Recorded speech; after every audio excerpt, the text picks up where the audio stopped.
This is a TLC recording. Pride and Prejudice by Jane Austen. Chapter 57. The discomposure of spirits which this extraordinary visit threw Elizabeth into could not be easily overcome, nor could she, for many hours, learn to think of it less than incessantly. Lady Catherine, it appeared, had actually taken the trouble of this journey from Rosings for the sole purpose of breaking off her supposed engagement with Mr. Darcy. It was a rational scheme, to be sure, but from what the report of their engagement could originate, Elizabeth was at a loss to imagine, till she recollected that his being the intimate friend of Bingley, and her being the sister of Jane, was enough, at a time when the expectation of one wedding made everybody eager for another, to supply the idea. She had not herself forgotten to feel that the marriage of her sister must bring them more frequently together, and her neighbours at Lucas Lodge, therefore, for through their communication with the Collinses, the report, she concluded, had reached Lady Catherine, had only set that down as almost certain and immediate, which she had looked forward to as possible at some future time. In revolving Lady Catherine's expressions, however, she could not help feeling some uneasiness as to the possible consequence of her persisting in this interference. From what she had said of her resolution to prevent their marriage, it occurred to Elizabeth that she must meditate an application to her nephew, and how he might take a similar representation of the evils attached to a connection with her, she dared not pronounce. She knew not the exact degree of his affection for his aunt, or his dependence on her judgment, but it was natural to suppose that he thought much higher of her ladyship than she could do. And it was certain that, in enumerating the miseries of a marriage with one, whose immediate connections were so unequal to his own, his aunt would address him on his weakest side. With his notions of dignity, he would probably feel that the arguments, which to Elizabeth had appeared weak and ridiculous, contained much good sense and solid reasoning. If he had been wavering before as to what he should do, which had often seemed likely, the advice and entreaty of so near a relation might settle every doubt, and determine him at once to be as happy as dignity unblemished could make him. In that case, he would return no more. Lady Catherine might see him in her way through town, and his engagement to Bingley of coming again to Netherfield must give way. If, therefore, an excuse for not keeping his promise should come to his friend within a few days, she added, I shall know how to understand it. I shall then give over every expectation, every wish of his constancy. If he is satisfied with only regretting me, when he might have obtained my affections and hand, I shall soon cease to regret him at all. The surprise of the rest of the family, on hearing who their visitor had been, was very great, but they obligingly satisfied it with the same kind of supposition which had appeased Mrs. Bennet's curiosity, and Elizabeth was spared from much teasing on the subject. The next morning, as she was going downstairs, she was met by her father, who came out of his library with a letter in his hand. Lizzie, said he, I was going to look for you. Come into my room. She followed him thither, and her curiosity to know what he had to tell her was heightened by the supposition of its being in some manner connected with the letter he held. It suddenly struck her that it might be from Lady Catherine, and she anticipated with dismay all the consequent explanations. She followed her father to the fireplace, and they both sat down. He then said, I have received a letter this morning that has astonished me exceedingly.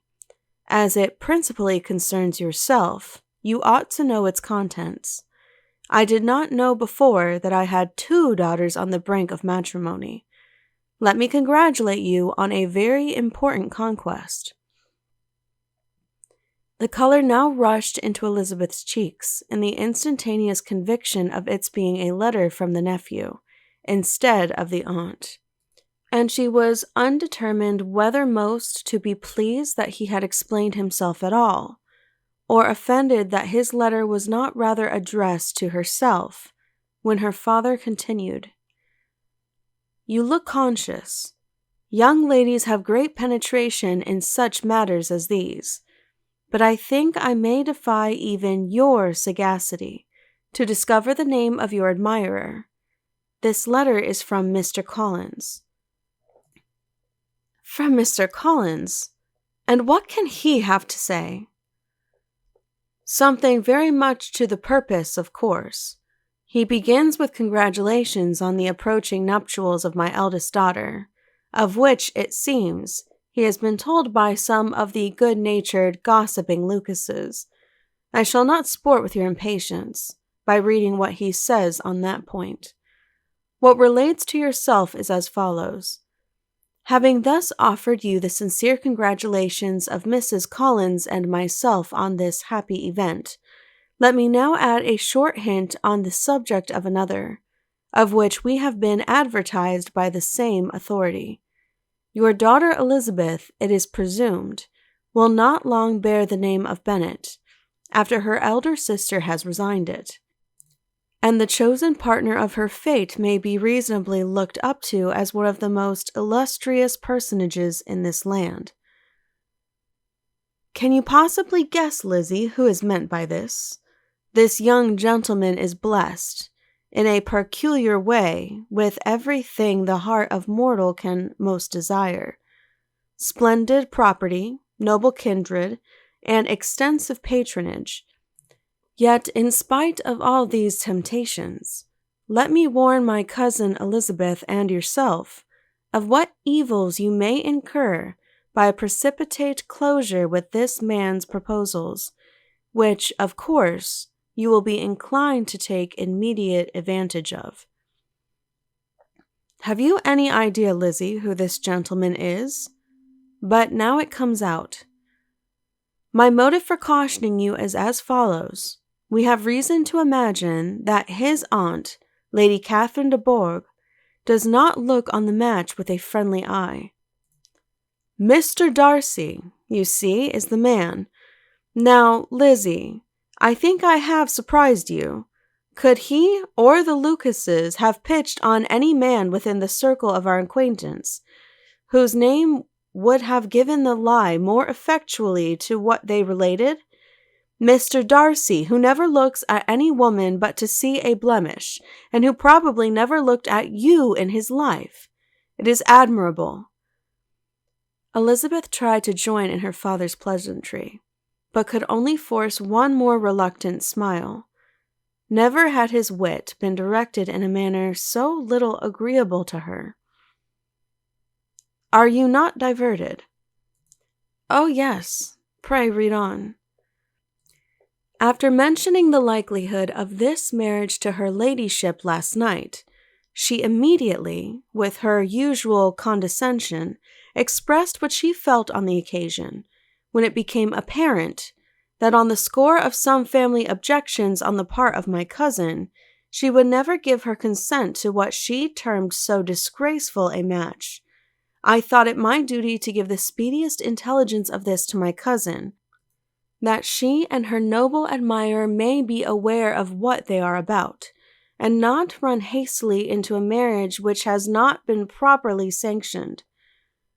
Mr. Collins, moreover, adds, I am truly rejoiced that my cousin Lydia's sad business has been so well hushed up, and am only concerned that their living together before the marriage took place should be so generally known. I must not, however, neglect the duties of my station, or refrain from declaring my amazement at hearing that you received the young couple into your house as soon as they were married. It was an encouragement of vice, and had I been the rector of Longbourn, I should very strenuously have opposed it. You ought certainly to forgive them as a Christian, but never to admit them in your sight, or allow their names to be mentioned in your hearing. That is his notion of Christian forgiveness. The rest of his letter is only about his dear Charlotte's situation, and his expectation of a young olive branch. But Lizzie, you look as if you did not enjoy it. You are not going to be missish, I hope, and pretend to be affronted at an idle report. For what do we live but to make sport for our neighbors, and laugh at them in our turn?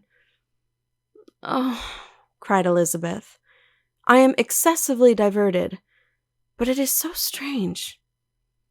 Yes, that is what makes it amusing. Had they fixed on any other man, it would have been nothing.